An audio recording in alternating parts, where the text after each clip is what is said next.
Assalamualaikum warahmatullahi wabarakatuh. Hari ini kita akan servis kaca profesional CV38 palang 2. So problem dia ini di sini.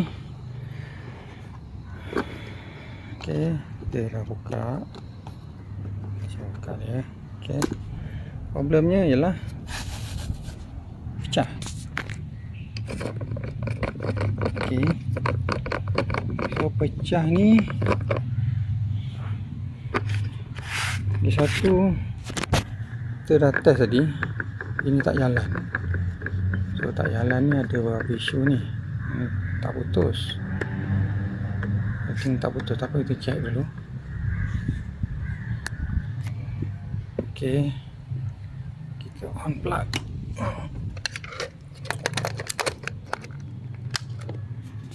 Kita on switch.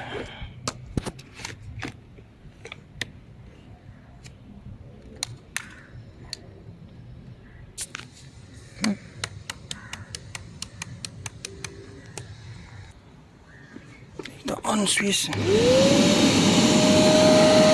So sepatutnya brush ni akan pusing dan dipusing bila dah macam ni ya. Ini menderu ni sebab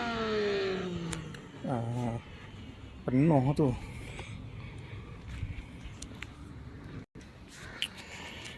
So make sure no power.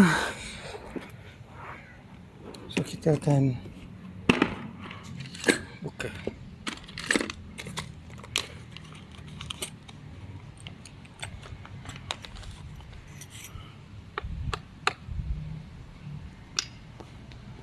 So kita sambung sikit lagi. So kita tukar yang baru.